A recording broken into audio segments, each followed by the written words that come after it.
Olá pessoal, me chamo Bruno Moreira, estou psicólogo do CRAS de São Francisco do Oeste e atuo na clínica como psicólogo clínico há mais de 5 anos. A convite do amigo Eugênio, venho aqui hoje falar um pouco sobre o combate e prevenção ao uso de drogas, né? Primeiramente, há de se pensar que todo e qualquer sujeito, quando ele adentra em uma dependência química, ele adentra nesse processo de vício por motivos e causas subjetivos. Então, cada caso é um caso. Mas há de se pensar que essas pessoas, elas, quando começam a utilizar algum tipo de droga, seja uma droga lícita, como cigarro, álcool, ou drogas ilícitas, né, como substâncias psicoativas, como a cocaína, heroína, crack, qualquer coisa desse tipo, esse sujeito, ele alcança um prazer, uma sensação de prazer, de bem-estar, que ele vai estar sempre buscando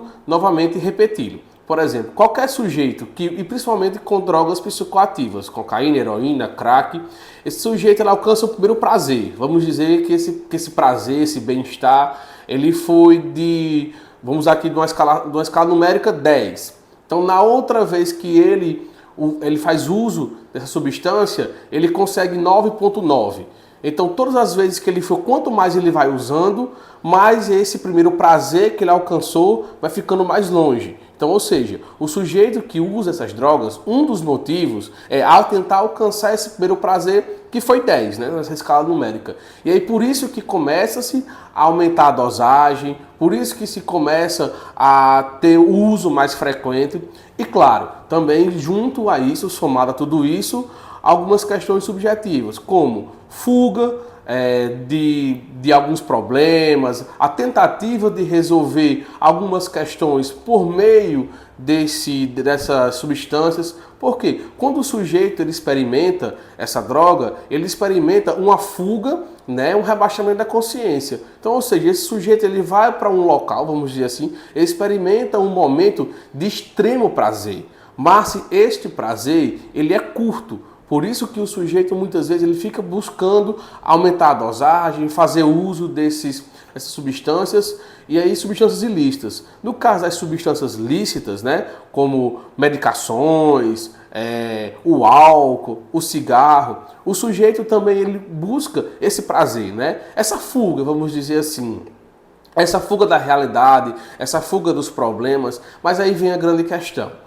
O sujeito sempre após o uso dessas substâncias, após ele alcançar esse prazer, vem também um desprazer muito grande. Então vem dotado aí de um estado depressivo maior, né? No qual esse sujeito ele não consegue mais lidar com os problemas, com as angústias, com as tristezas, com as frustrações e os traumas de maneira, vamos dizer assim, pessoal, sem que tenha que ter o uso da droga. Então, a droga ela sempre vai estar ali para que o sujeito ele consiga essa fuga e ele consiga esse prazer também. Mas aí é interessante pensarmos que se o sujeito ele alcança esse prazer por esta via, é interessante pensarmos qual é a relação do sujeito com a droga, com o objeto. O que se pensa muito é que essas pessoas elas possam sair a qualquer momento por força de vontade ou por somente elas querendo. Não é bem assim. Se esse sujeito ele está usando a droga para uma fuga, ele está fugindo de algo, de alguém, de algum momento, de algum trauma. Então é necessário que esse sujeito ele esteja em um tratamento para a dependência química.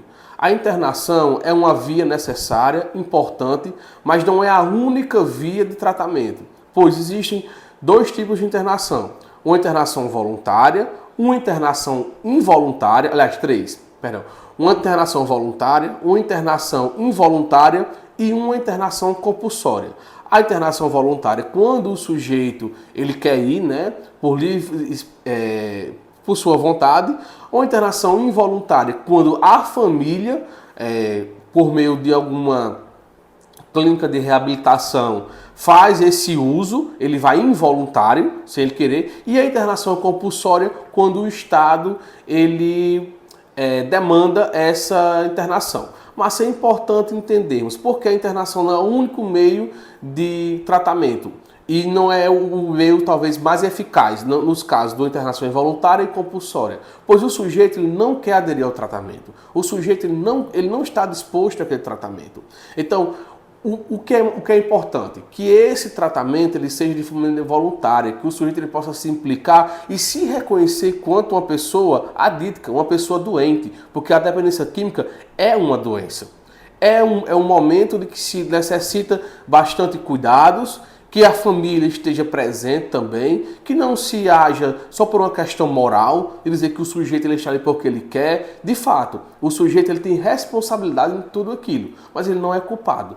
Culpa é diferente de responsabilidade. Mas aí como é que a gente pode prevenir? Por quais meios a gente pode prevenir o uso de drogas? Primeiro, terapia. É muito importante que possamos fazer terapia para que possamos se haver com aquilo que está nos incomodando, que está nos angustiando e com os nossos traumas. É necessário entender que quando eu cuido da minha mente, eu cuido do meu corpo e quando eu vou para a terapia eu tenho um lugar de espaço, eu tenho um espaço de escuta, tenho um espaço de acolhimento, tenho um espaço de implicação.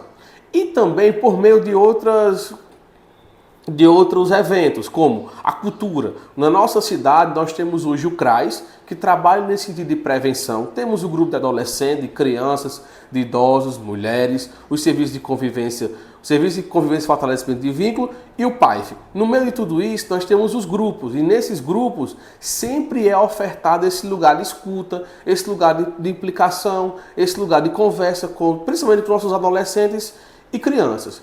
Mas também temos os espaços culturais, os eventos que é feito pela gestão municipal, os espaços de debate, né? E os espaços também que são feitos, por exemplo, na rádio, né? Na Metamorfose, com um momento como esse de implicação, com os eventos culturais São João, Carnaval, todos os eventos que são proporcionados pela gestão municipal e bem como pelas políticas públicas, mas é importante pensarmos que cada caso é um caso, cada sujeito ele adentra por esse meio tentando fugir de algo, de alguém, de algum momento. Então é importante pensarmos que, primeiro, não vamos enxergar esses sujeitos pela via moral e somente por uma via de culpá-los. Eles têm que ser responsabilizados, mas principalmente são pessoas que precisam de ajuda. E colocar o dedo, apontar o dedo ou fazer algum julgamento só vai fazer com que essa pessoa ele adentre ainda mais nesse vício, adentre ainda mais nessa dependência. Porque o sujeito que ele está no vício, ele está dependente. Ele depende de algo para sobreviver. Ele depende desse lugar para esse lugar de fuga, para esse lugar de fugir de tudo. Então, é como Freud dizia, a voz do inconsciente ela é bastante sutil, mas ela não descansará até ser ouvida. Então, vamos prevenir, principalmente na infância, na juventude, na adolescência, trazendo esses questionamentos, dizendo o quanto esse sujeito ele pode perder uma boa parte da sua vida, ou até mesmo sua vida, o quanto o sujeito ele vai perdendo a credibilidade, ele vai sendo cada vez mais estigmatizado, ele vai sendo colocado às margens da sociedade, vai perdendo oportunidades de fazer uma faculdade, de construir uma vida, de construir uma família. Então, é necessário implicarmos, conversarmos de forma aberta, principalmente com nossas crianças e adolescentes, assim como é feito no CRAS. E pensarmos, é necessário que se faça terapia, é necessário que se dê ouvidos àquilo que nos angustia, àquilo que tem doído, pois a voz do inconsciente é bastante sutil, mas ela não descansará até a ouvida. E principalmente, sempre haverá uma outra saída para lidar com os seus problemas, para lidar com as suas angústias, para lidar com aquilo que lhe está doendo, que não seja pelo meio da droga. As drogas só vão trazer sofrimento, dor, preconceito e perca de oportunidades na sua vida. Então diga não às drogas. Vamos lutar contra aquilo que tem doído, contra aquilo que tem lhe angustiado de uma outra maneira. Obrigado.